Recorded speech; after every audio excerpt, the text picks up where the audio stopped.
এই হলো deadline communications private limited. আপনারা দেখছেন এক্সপ্রেস নিউজ, খবর নেয়, খবর দেয়।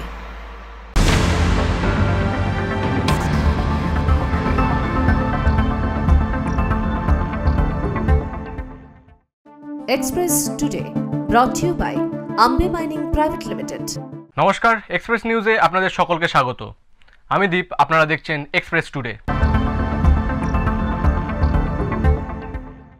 মুম্বাইয়ে কাজের উদ্দেশ্যে যাওয়া পশ্চিমবঙ্গের 3 বাসিন্দাকে বাংলাদেশি সন্দেহে বাংলাদেশে পুশব্যাক করার এক চাঞ্চল্যকর ঘটনা সামনে এসছে।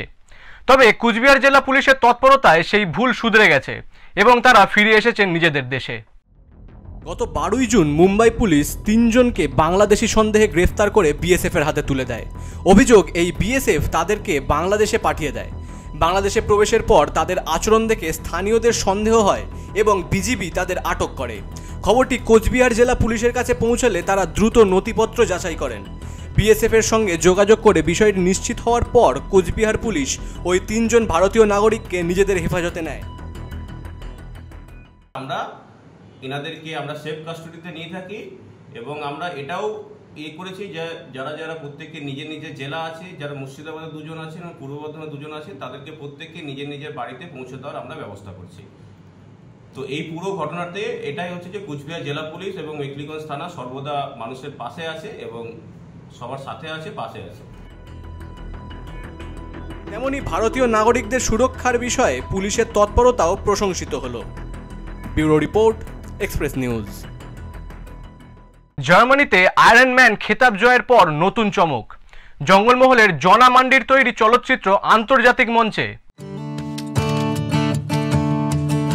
আয়রন ম্যান খেতাব জয় করেছিলেন আগেই, এবার আন্তর্জাতিক মঞ্চে চমক দিলেন জঙ্গলমহলের ভূমিপুত্র জনা মান্ডি। জনার প্রযোজিত স্বল্প দৈর্ঘ্যের বাংলা ছবি প্যাপায়া প্রদর্শিত হল জার্মানির প্রসিদ্ধ এবারহার্ড কার্লস টিউবিঙ্গেন বিশ্ববিদ্যালয়ে। 23 মে বিশ্ববিদ্যালয়ের সামাজিক ও সাংস্কৃতিক নৃতত্ত্ব বিভাগ এবং মিউজিক ক্লাবের উদ্যোগে আয়োজিত আন্তর্জাতিক শর্ট ফিল্ম স্ক্রিনিং অনুষ্ঠানে ছবিটি দেখানো হয়।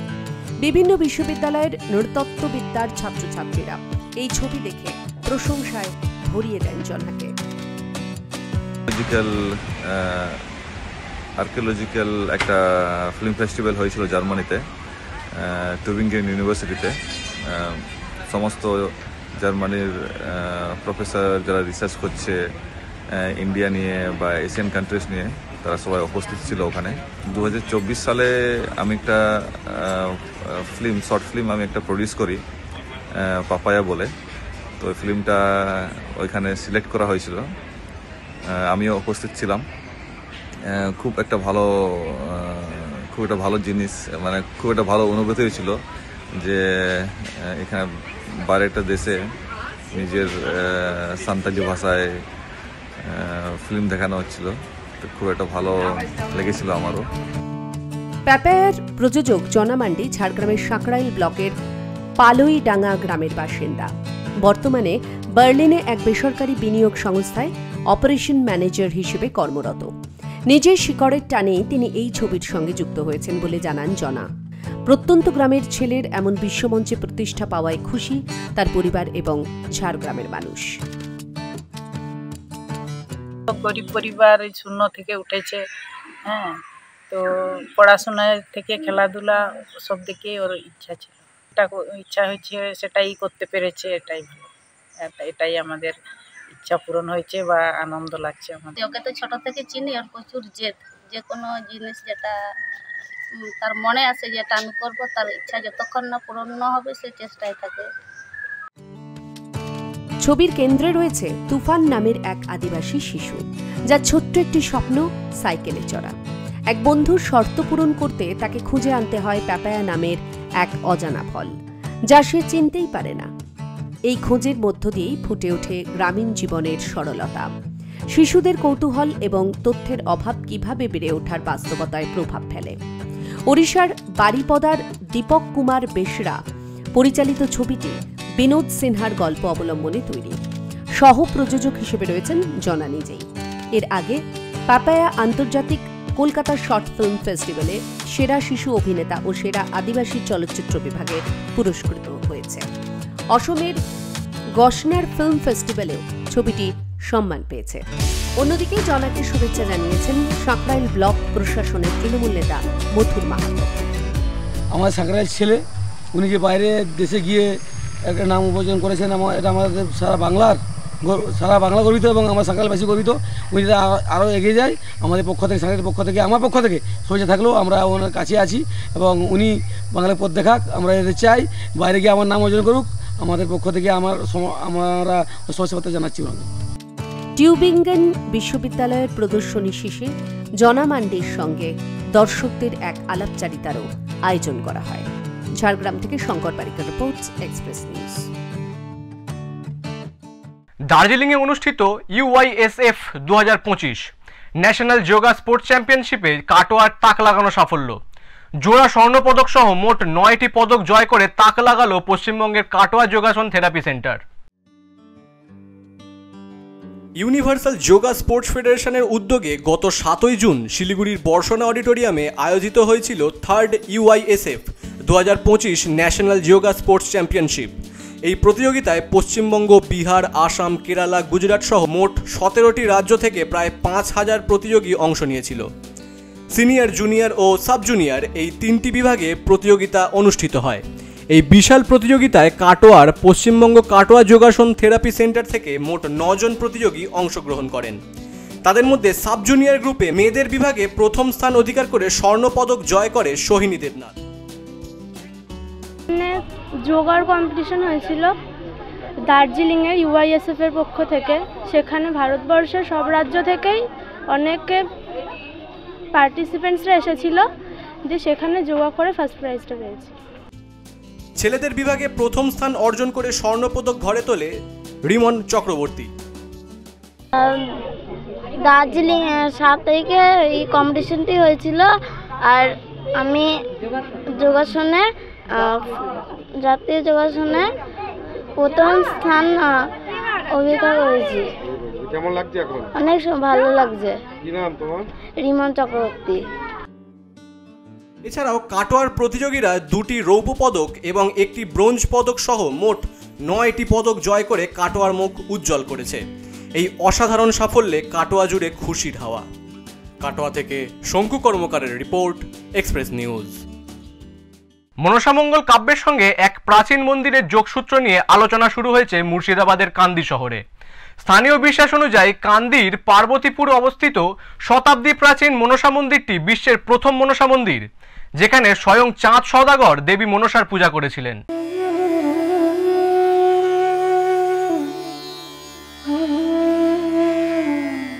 এই সেই মনসা মন্দির, যার সঙ্গে জুড়ে রয়েছে চাঁদ সওদাগরের গল্প। কথিত আছে এই মনসা মন্দিরই নাকি বিশ্বের সর্বপ্রথম মনসা মন্দির। মুর্শিদাবাদ জেলার কান্দি শহরের অদূরে কানা ময়ূরাক্ষী নদী, তার পাশেই এই যে তেঁতুল গাছ, এই গাছের নিচেই মনসা মন্দিরটি। মুর্শিদাবাদের কান্দির পার্বতীপুরের এই মনসা মন্দিরেই নাকি চাঁদ সওদাগর প্রথমবার মনসা পুজো করেছিলেন। মনসামঙ্গল কাব্য থেকে জানা যায়, ময়ূরাক্ষী নদীর উপর দিয়ে যাওয়ার সময় তার নৌকো খারাপ হয়ে যায়। তখনই এই তেঁতুল গাছে নৌকো বেঁধেছিলেন চাঁদ বণিক। চাঁদ সওদাগর পরমেশ্বর দেবাদিদেব মহাদেবের ভক্ত ছিলেন, ফলে কোনো মতেই মা মনসার পুজো করতে রাজি ছিলেন না। তারপরের ইতিহাস সকলেরই জানা। অবশেষে চাঁদ বণিক মনসা পুজো করতে রাজি হলেও বাম হাতে পদ্মাবতী দেবীর পুজো করেন। সেই থেকে নর্তে প্রচলিত হয় মনসা পুজোর। আর তারপর থেকেই ময়ূরাক্ষী নদীর তীরে এই তেঁতুল গাছের নিচে মন্দিরটিতে দেবী মনসার পুজো হয়ে আসছে।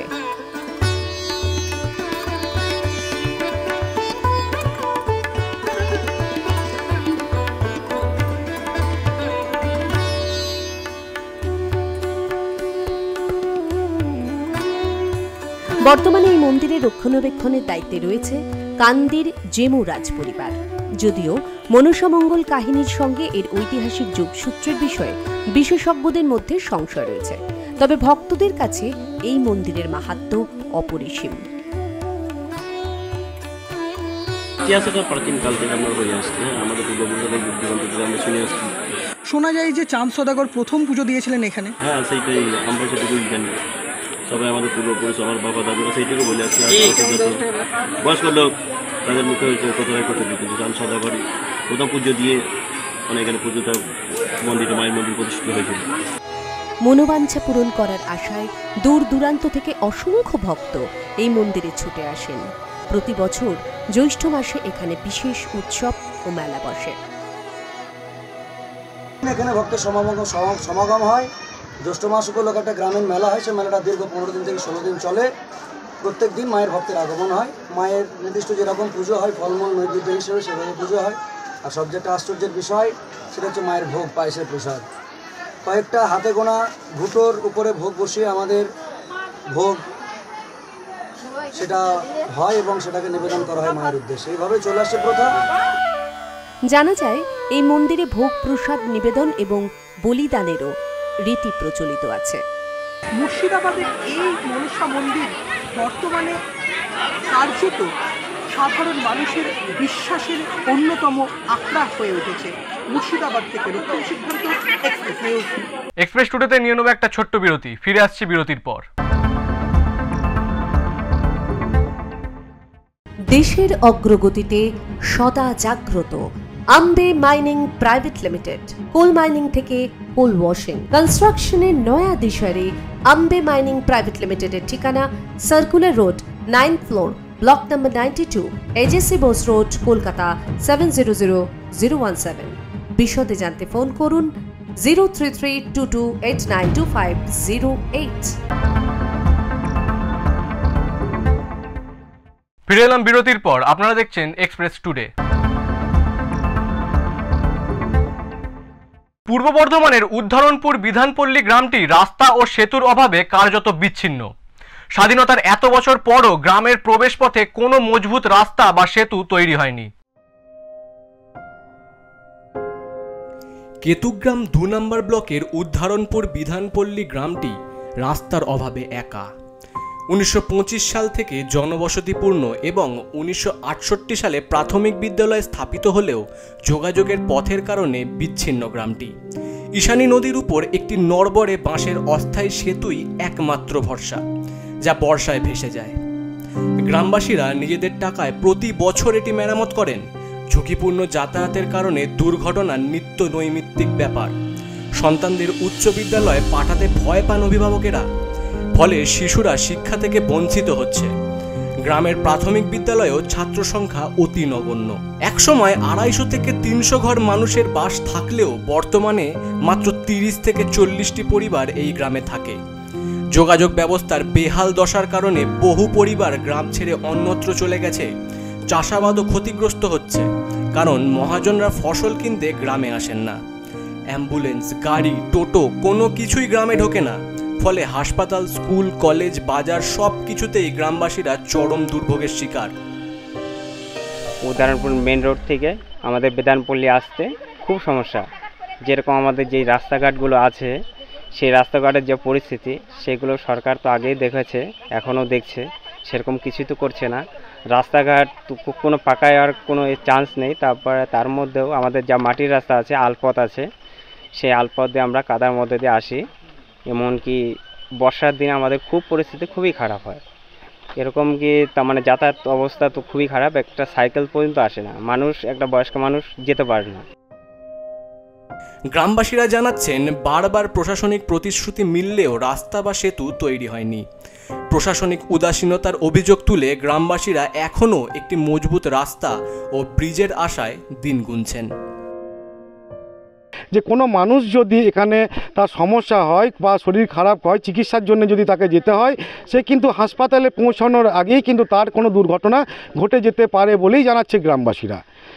কেতুগ্রাম থেকে শঙ্কু কর্মকার, এক্সপ্রেস নিউজ। নদিয়ার কালীগঞ্জ বিধানসভা কেন্দ্রের উপনির্বাচন ঘিরে রাজনীতির পারদ চড়ছে। বিজেপি প্রার্থী আশিস ঘোষের সমর্থনের প্রচারে এসে মুখ্যমন্ত্রীকে তীব্র আক্রমণ করলেন বিজেপির রাজ্য সভাপতি সুকান্ত মজুমদার। কালীগঞ্জের উপনির্বাচনে প্রচারে এসে সুকান্ত মজুমদার মুখ্যমন্ত্রীর হিন্দু প্রেম নিয়ে প্রশ্ন তোলেন। তিনি অভিযোগ করেন, অন্য রাজ্য থেকে এনে বাঙালির পেটের ভাত মেরে এরা রাজনীতি করছে। মুখ্যমন্ত্রীকে তীব্র আক্রমণ করেন সুকান্ত মজুমদার। শুনুন 2011 সালে মুখ্যমন্ত্রীর দলের ছখানা হাফ ডজন মিনিস্টার, ছখানা অর্থাৎ half dozen half pant minister ছিল। আমি যদি হাফ প্যান্ট মিনিস্টার হই, ওনারাও হাফ প্যান্ট। আর মনে রাখবেন, মুখ্যমন্ত্রীকে মনে রাখতে বলবেন, এই হাফ প্যান্টই ওনার বাপ দেখিয়েছেন। আরজিকর মামলায় আন্দোলনরত ডাক্তারদের স্থানান্তরের ঘটনা প্রসঙ্গে তিনি বলেন, যারা তৃণমূলের বিরোধী, সে ডাক্তার হোক বা সাহিত্যিক, সকলকেই অন্যত্র স্থানান্তরিত করেছে রাজ্যের সরকার। সব মিলিয়ে কালীগঞ্জের উপনির্বাচন ঘিরে রাজনৈতিক চাপাউন্তর তুঙ্গে। Bureau report, express news. তালা পড়ছে উত্তরবঙ্গের একের পর এক চা বাগানে। কিছু কিছু চা বাগান আবার খোলা থাকলেও প্রায় অচল অবস্থা। সেই চা বাগানের শ্রমিকদের দিনযাপন কিভাবে হচ্ছে, সেই খবর নিল এক্সপ্রেস নিউজ। উত্তরবঙ্গ তথা ডুয়ার্সে প্রধানমন্ত্রী মুখ্যমন্ত্রী বহুবার গিয়েছেন। রাজ্যের মুখ্যমন্ত্রীর মুখে শোনা গিয়েছে চা বাগান হাসছে, কিন্তু কই? নেতা মন্ত্রীর বারংবার প্রতিশ্রুতি এবং বাগানের সমস্যা মিটছে বলে বড় বড় ভাষণ দিলেও চা বাগানের শ্রমিক মহল্লায় আসলেই বোঝা যায় তারা কতটা যন্ত্রণায় দিন কাটাচ্ছেন। এক্সপ্রেস নিউজ খোঁজ নিয়েছে ডুয়ার্সের বানারহাটের চা বাগানে সেই শ্রমিক মহল্লায়।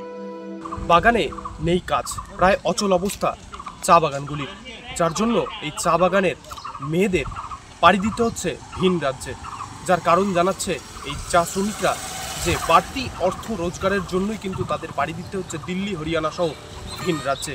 কেন্দ্রীয় সরকার এবং রাজ্য সরকারের নেতামন্ত্রীরা বিভিন্ন সময়ে বিভিন্ন বক্তব্য তুলে ধরেন, কিন্তু এই চা বাগানগুলি এবং চা শ্রমিক মহল্লায় আসলেই দেখা যাবে যে তারা কতটা কষ্টের মধ্যে জীবনযাপন করছেন। বর্তমানে চা বাগান খোলা থাকলেও এক প্রকার অচল অবস্থা বলা যায়। কাজ করলেও মিলছে না টাকা, জমা হচ্ছে না পিএফ, এমনটাই অভিযোগ স্থানীয়দের। চরম সমস্যায় পড়ছেন শ্রমিকরা, যার ফলে পরিবার চালাতে পুরুষের পাশাপাশি দিনের দিন এই শ্রমিক পরিবারগুলির বাড়ির মেয়েদেরও পাড়ি দিতে হচ্ছে ভিন রাজ্যে কাজের খোঁজে। জানা যায় কেউ দিল্লি, মুম্বাই, কেউ আবার চেন্নাই, হরিয়ানাতে পরিচারিকার কাজে গিয়েছেন। বানারহাট চা বাগান থেকে এরকম বহু মহিলাই ভিন রাজ্যে কাজে যাচ্ছেন পেট চালানোর তাগিদে। यहाँ पे काम करने के बावजूद भी पेमेंट सही तरह से नहीं मिल रहा है। अच्छा। और हम लोग का जो पीएफ है, पीएफ का पैसा भी जमा नहीं हो रहा है। हम लोग का उतना साल से पीएफ भी जमा है, पीएफ का पैसा भी जमा नहीं हो रहा है। महीने में तो 4 बार मिलता है, साप्ताहिक होता है हम लोग का। अच्छा। महीना वाला का 1 बार महीना में मिलता है, सप्ताह वाला का 4 बार होता है महीने का। চা শ্রমিক পরিবারগুলোর বক্তব্য, প্রতি মাসে 2500 টাকা পর্যন্ত উপায় হয় না।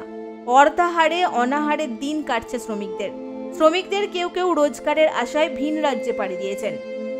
রাজ্যে নতুন কারখানা তো হচ্ছেই না, চালু শিল্প ক্রমশ ধ্বংসের পথে। যে শিল্পগুলি বেঁচে রয়েছে সেগুলিকে আরও উন্নত করার তাগিদে স্থায়ী শ্রমিক নিয়োগ করা হচ্ছে না, ঠিকা শ্রমিকদের দিয়ে কাজ করানো হচ্ছে। উত্তরবঙ্গের চিত্র এমনটাই। একদিকে চা বাগান বন্ধ হয়ে যাচ্ছে, চা বাগানে স্থায়ী শ্রমিক ছাঁটাই হয়ে যাচ্ছে, অন্যদিকে অস্থায়ী শ্রমিকদের কম বেতনে কাজ করতে বাধ্য করা হচ্ছে। তার মধ্যে একাধিক বাগান বন্ধ হওয়ায় কাজহীন হয়ে পড়েছেন শ্রমিকরা। অনেকের দাবি অবিলম্বে সরকারের ব্যবস্থা নেওয়া দরকার, যাতে উত্তরবঙ্গের চা শিল্প বেঁচে থাকে। এভাবেই চলছে ডুয়ার্সের চা শ্রমিক পরিবারগুলোর দুশ্চিন্তায় দিন কাটছে।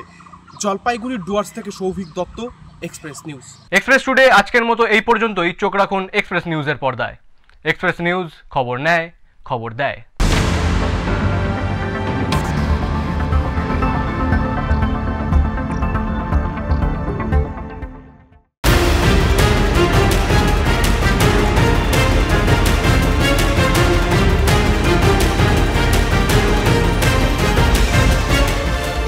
এই হলো ডেডলাইন কমিউনিকেশনস প্রাইভেট লিমিটেড। আপনারা দেখছেন এক্সপ্রেস নিউজ, খবর নেয়, খবর দেয়।